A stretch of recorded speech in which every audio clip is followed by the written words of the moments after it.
Sarah McKee has a exhibition of figurative art at a relatively new gallery in Caernarfon, Lifefullcolour. So how appropriate to have an exhibition that is also going to be full of colour. So let's go through here and see a selection of my own work, 6 of which she's chosen to show in the exhibition, which starts this Saturday. That's the 24th of February. So we have our conservatory being re-roofed and re-floored. What a lovely opportunity to put all my work up when there's empty space, so I can see a whole collection of similar work all together in good lighting. And it stopped raining, so I'm not competing with pounding noises on the roof either. We'll start off with this one, which goes back to 96, 97. Inspired by Kevin Sinnott.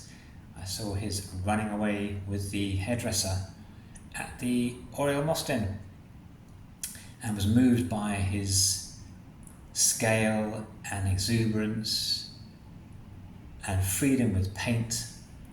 So while this doesn't exactly emulate what he's doing, having a large family with lots of willing models, they all tolerated sitting for a while or standing or stretching in different poses while I painted them. So it's called On the Landing, and it's an expression of space. So we have some figures moving up, down, across, through,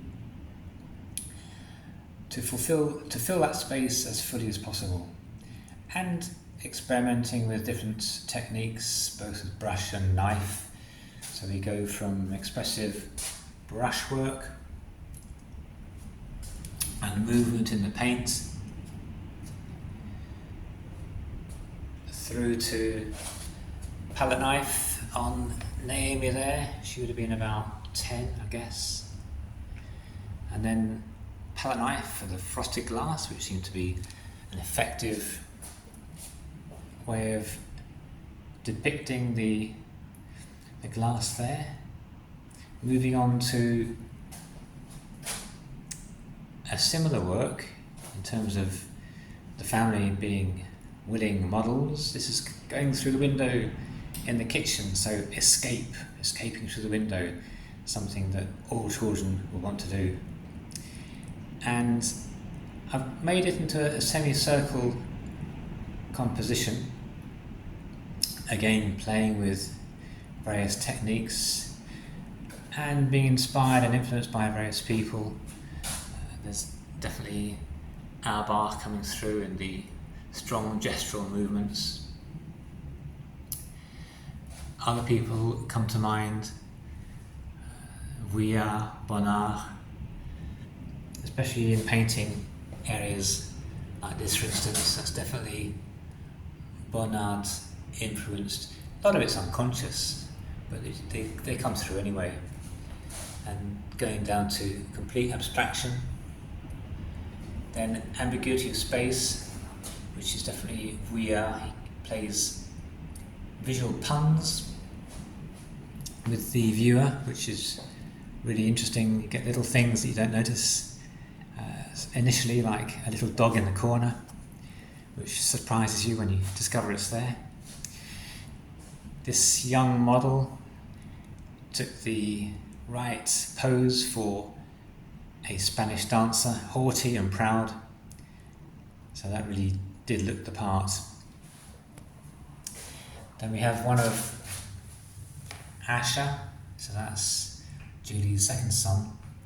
She had 3 children when I met her, Ishmael, Asher and Kimu. So that's Asher painted in watercolour. A much more recent one, this is Josh. He's playing at the Harbour Hotel in Chemais and competing with flowers for attention,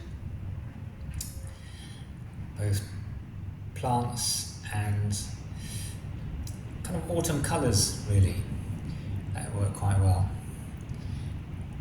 One of his youngest daughter, I tend to find that I've got about 20 minutes with sleeping children, so I have to work quite fast.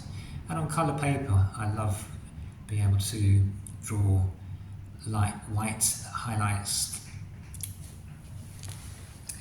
Then across to a painting on silk. Julie and myself, we went to a silk painting workshop where most people used flowers for inspiration, and I happened to have a sketchbook with jazz musicians in it. We used to go to the Vic Hotel. They had a jazz group once a month. Taking a sketch as a basis was a nice idea. It seemed to work quite well for that. Apologies for the reflections in the glass. Moving on to a recent study. I've joined a group in Rowan a few times recently and asked some of the members to pose. So that's one of Lynn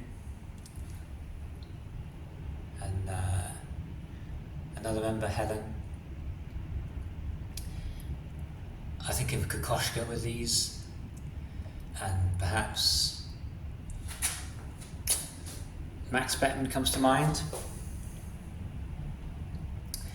a fellow artist from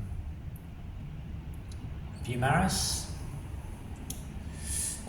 We'd have a painting group in the Ichilda Centre in Holyhead, so this was one of those sessions.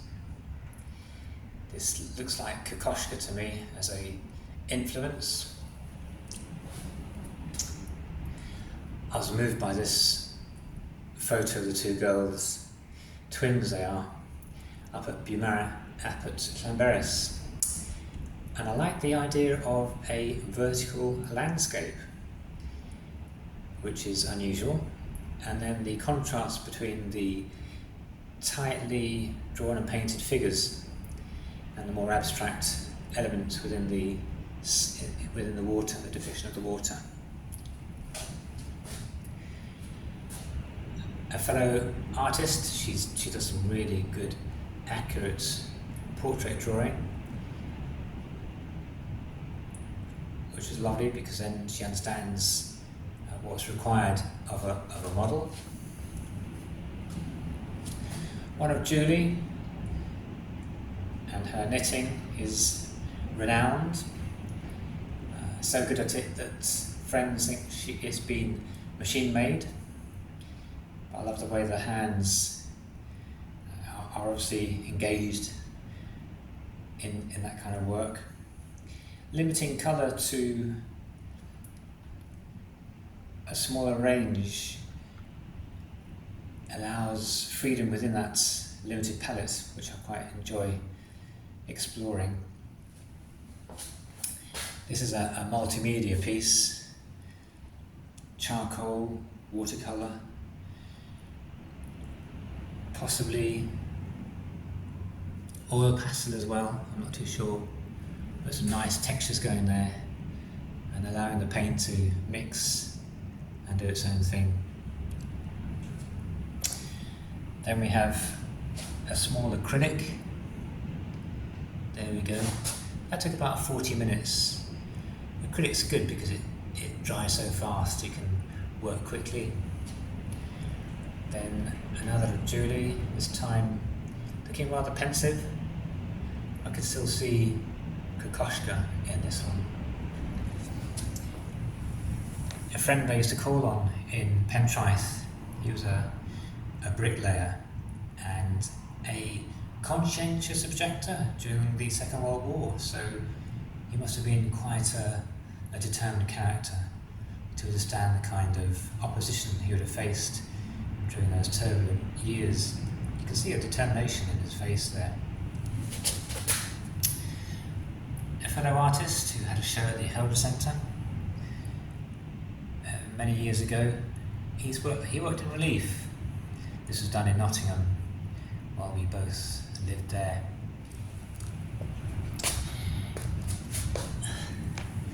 A fan of Cézanne. I like character, so this definitely has lots of character. And painting on a coloured background, allowing the background colours to show through in some of the figurative foreground elements. I suppose what it does is to unify the painting, helps to integrate all the parts. Similarly with this one, allowing the green to show through.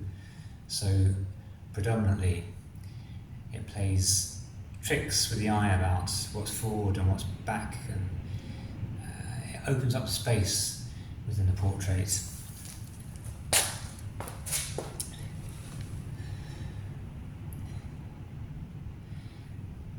A former head of art and deputy head at a school I worked in, he invited me to display all my large paintings in the foyer, which brightened up the place and gave it a lovely splash of colour. He particularly enjoyed the abstract paintings, which is quite unusual for this area. An exuberant personality which comes through in her radiant smile. Hello Cameroon. So he's an all-rounder who's expressive in every sense of the word, which is wonderful to see. Another fellow artist. You could see the love that she had for all the figures that she drew, whether it would be dogs, horses or people. There was a real connection with her models. This one's influenced by Mondrian, of all people, in the sense that he did a self-portrait with one of his completely geometric abstract paintings in the background. So that led me to want to follow his example and do a self-portrait with an unresolved abstract element in it, so that has to be finished off still.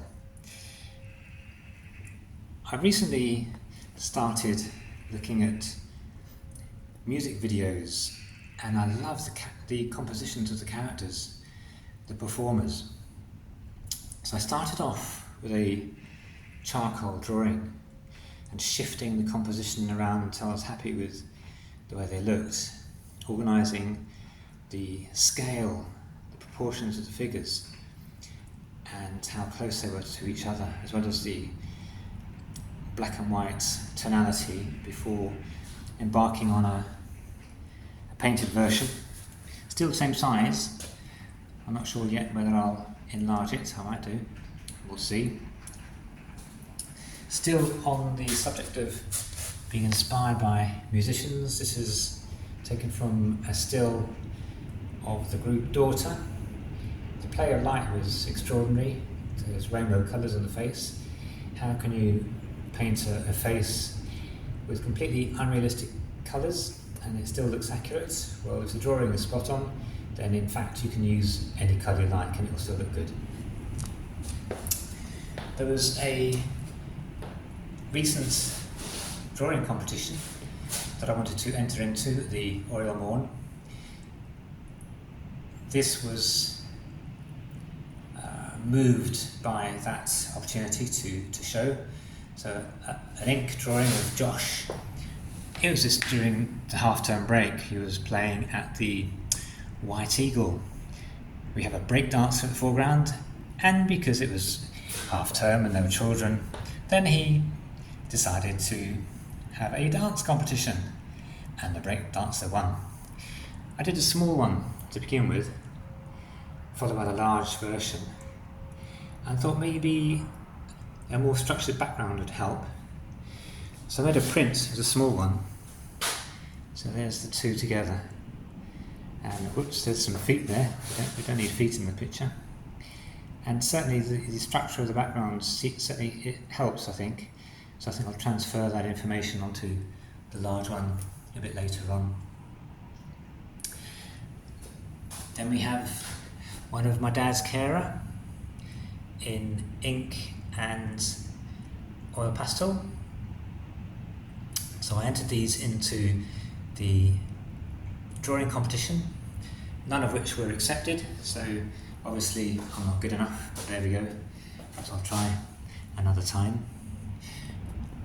Going back to the Harbour Hotel, I do drawings and paintings of either Josh playing, or if we're too far behind or blocked from view, then I'll paint and draw some of the customers. So these were all last year. So that's a small, well, not so small, but a selection of some of the figurative paintings, of which 6 have been chosen for the show in the Lifefullcolour exhibition in Caernarfon. So please go along and enjoy, and I'll speak soon. Bye for now.